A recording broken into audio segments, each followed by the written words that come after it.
Sa game na to, nakalaban na naman natin yung idol ko. Sa mga hindi nakakakilala sa kanya, mag-scroll lang kayo sa page guys. Kinontent ko na siya. At ngayon, 677 stars na siya. 26 days pa lang yung season. Kaya palong-palo talaga. At kasama niya pa si Exort. At masasabi ko na hindi na ito kagaya nung una nating laban sa kanila. Kasi tumrush talk lang sila dito nung talagang nakakalamang na. Nung una-una kasi nating laban, bawat minuto may trash talk sila eh. Ngayon talagang nakapokus na yung kalaban. At nung sa tingin nila ay sila na yung panalo, dun lang sila nagyabang. Ayan, sunod-sunod na naman. Pati yung roamer, tumatrash talk na naman. At teka, baka kilala mo lang ako at lagi kang nanonood pero hindi ka pala nakafollow sa page. I-follow mo na yan. Isa lang eh. Kung gusto mo namang magpa-pilot ng ML account, mag-PM ka lang sa page, nagre-reply ako. At syempre, may bayad yon. Kahit hanggang anong rank, pwede mong ipapilot. Kahit anong hero, pwede mong ipaspam. Basta may additional payment pag magpapaspam kayo ng hero. So ayun, nandito na naman tayo sa bakbakan ng limahan. Digmaan na! Kung sa nauna nating content, 8 seconds pa lang, tumrush talk na yung link. Dito, 5 seconds pa lang, nagsimula na siya. At yung kadita namin, papalagan siya ng trash talkan. Pero, akin siyang pinagsabihan. Kaya tumigil na, pati yung link, tumigil na rin sa trash talk. Siguro pinagalitan ni Exort, kaya di na rin tumrush talk. At nakapokus na silang lahat sa laban na to. Kasi 11 minutes bago sila muling nagyabang. Tamang farm lang ako dito at hindi ko sinisimulan yung turtle. Kasi bakit? Kailangan sila magsimula niyan guys. Ako yung scaling eh. Hindi ko kailangan madaliin yung clash. Mas gusto ko nga na tumagal yan. At ako mag-farm lang. Kaya hindi nila sinisimulan. Sinabi ko sa kampi ko na wag rin nating simulan. Mag-farm muna tayo. At nung meron ng magandang tempo na napitas ng kadita yung link nila, doon namin sisimulan yung turtle na yan. Sabi ko sa kanila, ako ay kanilang tulungan. Ang problema, napalalim yung pwesto ng edit at nag-overstay siya sa loob kaya nabigyan siya doon. At walang tutulong sa akin para bumawas dito sa turtle na to. Buhay na yung link kaya hindi pa na-burst to. Namatay naman yung Arlot nila pero kukontest pa yung mga kalaban dito. Umabot pa nga yung link at Ruby, pinlitira na sinila tayo kaya naman yung first turtle sila ang makakakuha at namatay pa ako doon. 'Di ba sa mga error na ganto, tumatrash talk na agad yung mga kalaban. Pero dito mapapansin nyo walang trash talk, 'di ba? Kasi nga nakapokus sila. At dito sinabihan ko yung kampe na mag-speaker. Hindi kasi sila tumulong na bumawa sa turtle. Baka hindi ka ako sila naka-speaker. At second turtle up na, napwestuhan ng mga kalaban, bagsak pa yung edit namin. Kaya mas pinili ko na lang na raid ng Torre sa gitna. Pero nag-react sila, binabasan ko lang. Tsaka ako nag-out. Muntik pa nga ako mahila ng Ruby buti nakabaka ko doon. Pero yung second turtle ay libre nilang makukuha. Galit na yung mga kalaban dito kasi pinapasok na nila sa loob ng Torre yung aking mga kampe. Kita nyo naman nasa loob na silang lahat. Pati yung edit mabibigyan pa. Grabe po Morblade si tropa. At yung first lord dito ay up na sinisimulan ng mga kalaban. At balak sanang i-contest ng Lilia to. Kasi alam nyo naman yung Lilia namin, di ba? Parang may retry. Pero retry god yung link nila. Walang pressure kasi wala ako doon. Kaya naman yung lord ay libre nilang makukuha. At nakipag 1v1 sa baba yung link nila sa Natalia at Ling ang nangibabaw doon. Tapos yung mga kalaban diretso na sa gitna. Ulti galing kay Kadita. Lolita ang unang babagsak pero umasim si Exort at mabibigyan siya sa loob ng Torre. Dalawa yung napatay sa kanila kaya yung Lord na to madedef namin ng madalian. Pero habang dinedef ko to yung link nila nagwawala na. Dinouble kill ba naman sa loob ng Torre yung dalawa kong kampe. Kaya masasabi ko talaga na magaling yung link dito. Ang problema lang kumakampante sila talaga kapag lamang na. O dala na rin siguro ng karma kasi nagyayabang sila. Speaking of pagyayabang eto na. Napansin niya siguro na ubos na yung Torre namin at sobrang lamang na siya. Kasi nga pumapatay siya ng dalawang kampi ko sa Torre, 'di ba? Pero kami ay nakafocus pa rin at wala talagang pumapalag ng trash talk sa amin kapag in-game. Trash talk kami dito kapag tapos na yung game, kapag panalo na. Pero kapag natalo, syempre tahimik na lang ang mouth. Tapos dito, pati yung Lolita nakikisali na. Alam ko din na may galit yung Lolita sa akin dito. Hindi ko lang talaga alam kung sino sa kanila to. Amateur na roamer kasi to guys. At alam ko nasa team to na world champion at hindi ko nasasabihin kung anong team, pero MDL siya noon last season. Ewan ko ngayon kung MPL na. Tapos tayo dito sa baba gumagawa ng pangarap. Naglo-lord yung mga kalaban kaya tayo ay babasag. Nung nakita ko na Ruby yung magde-dev sa akin, nag-out na ako pre. At pwede kako tayong kumontes. Ang problema masyado kung malayo kaya na-burst na nila. Nakuha nila yung lord. Pero sabi ko dito, tumraid tayo. Humanap tayo ng kalaban at Lolita ang aming namataan kasi masyado siyang malalim at malambot pa. Bagsak yung Natalia pero patay din naman yung Lolita. At ang sabi ko dito ay out na. Kasi baka may mamatay pa. At yung Lilia ang dapat hindi dito mamatay guys. Kasi siya yung pinakamalakas mag-dev sa amin. Ang problema, nag-overstay sila. Gusto pa nilang bumasag kaya napwestuhan pa yung Lilia doon. Umabot na rin yung Link kaya wala nang magagawa yung ultimate niya.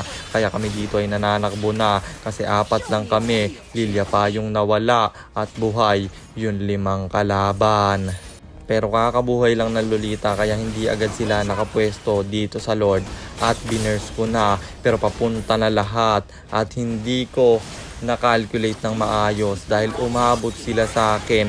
Napalo ko naman yung Lord pero patay ako doon at Lolita nag-ulti na madedef yung Lord na to. Low HP pa yung Arlot nila at nasa likod yung Natalia kaya naman binigyan niya na ito.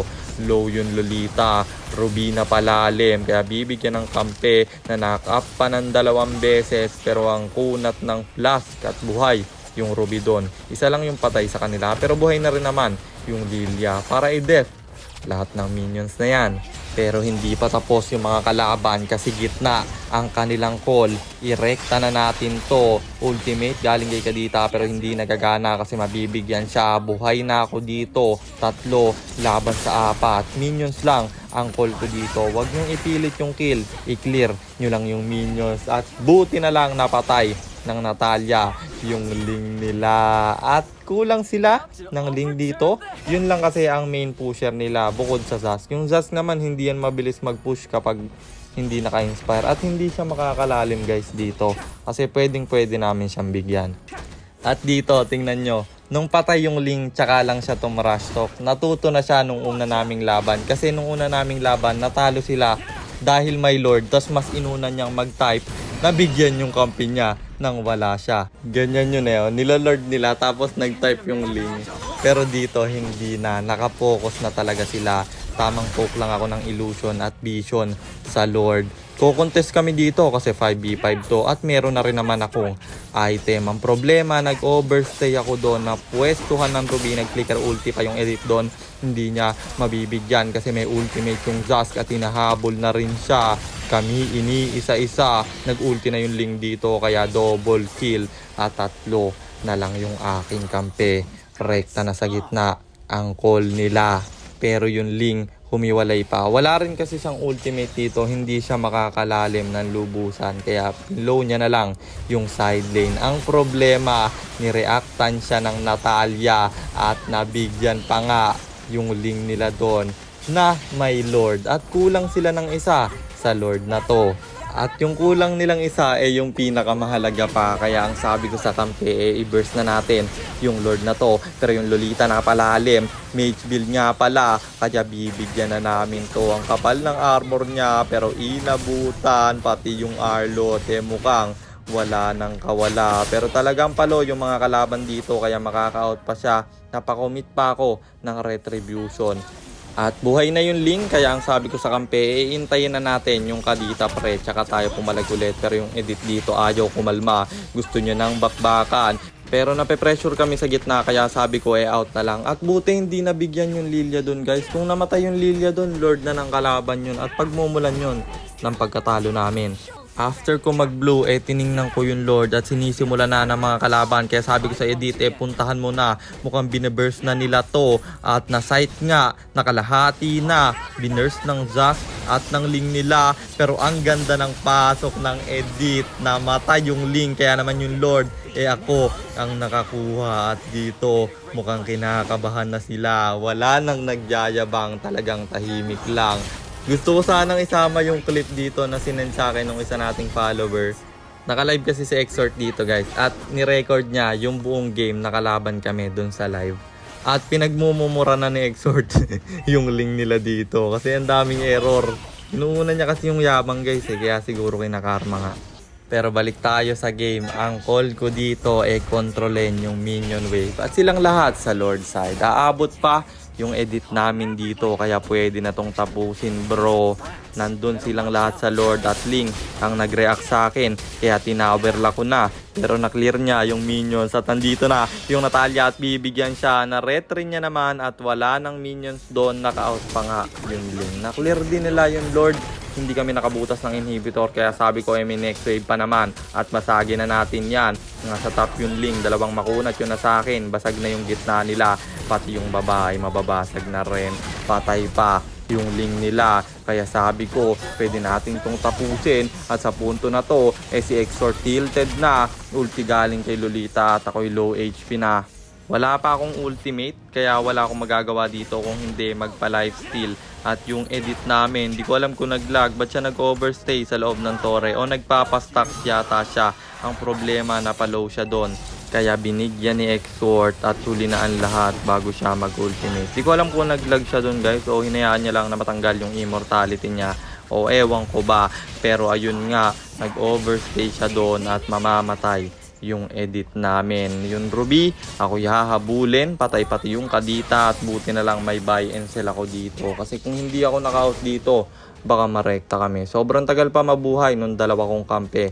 30 seconds pa yung Kadita. At meron silang minion wave sa gitna. Kung dalawa lang yung kampi ko dito, baka natapos na to. Pero buti na lang, may ginawa na namang malupitan yung Natalia kasi nabigyan yung Zas nila at 4 lang sila dito. Kami naman ay dadalawa. Pero mabubuhay na yung Kadita kasi hindi nila nirekta yung gitna. At dito nabubuhayan na yung mga kampi ko. At ganyan lang, huwag kayong susuko guys. Kahit na lamang yung kalaban, inyo lang tapangan. Meron pag-asa hanggat hindi pa tapos yung laban. At dito Lord fight na. Talagang wala nang tumatrash talk. Nakapokus na lahat sa game na to. At hahabulin nila yung Lilia. Mamamicro to. At sabi ko sa kanila na sa akin yung Zas. At alam ko na kapag nakahiwalay to, kayang-kaya na nila yan. Kaya binay-time ko na lang yung Zas na to. Kunyari magpupush ako para yung mga kalaban ubusin ng kampi ko. Nag-overstay sila. At wala nang re-respo. Yung dalawang damager hindi sumama. Pati yung Link na pressure sa akin at nag-def sa lang. Siguro wala din siyang ultimate kaya mas pinili niya na lang na mag-def sa gitna. At nakakaya no, tinanong ko si Exort, dito kami sa trash talk pag alam na namin na panalo. Ganyan gayahin nyo guys, pero wag nyo gayahin yung trash talk kung talagang hindi nyo mapigilan yung pagyayabang, pagpatapos na yung laban. Ayan 30 seconds bago mabuhay yung isa nila, tsaka kami nagyabang dito. At gusto ko pa nga mag-type, sabi ko Exort, pero hindi ko na tinuloy kasi 20 seconds na lang yung Lolita. Baka mamaya hindi pa matapos, ma-def pa ng Zas na to. Pero tower lock na ang call ko. Hindi na ako kumampante, baka makambak pa kami. At panalo na naman tayo sa Exort and Friends. At kung may matututunan man ulit tayo sa laban na yon, ayun. Yung wag kayong magyabang hanggat hindi pa tapos yung laban. Lalo na kung ang inyong kalaban si Kapitan. Nakasan pa ako nung nagyabang sila no? Nung kinambak namin sila guys, naka-Harley lang ako, 'di ba? Paano pa pag nakasan? At pina-free farm din nila kasi ko guys Kahit na nalugi kami sa Torre, hindi ako ini-invade nun Link. Kaya naka-item ako dito at nung na-full build na ako, alam nyo naman, nakaya ko nang ipanalo yung laro na yon. Lahat ng desisyon kasi na mangyayari sa game, lalo na pag late game, sa akin ang gagaling. Kasi nga ako lang yung naka-mic at alam kong manalo sa bawat late game. Lalo na kung ako ay full item na. Pero dito talaga sa laban namin ito ni Panova ba? Basta yan yung link guys. Di ko alam basa dyan Pero yan, yung laban namin na to. Ang talagang matututunan nyo dito, wag kayong magyabang kasi totoo talaga yung karma par. At yun nga, sana nag-enjoy kayo at sana rin meron kayong natutunan sa content natin na to. At kung meron man, paki-share lang guys. And then i-follow nyo na rin yung page natin at mag-subscribe sa YouTube channel. Search nyo lang, Kapitan Jer. At yun lang, ingat kayo palagi. God bless. Paalam!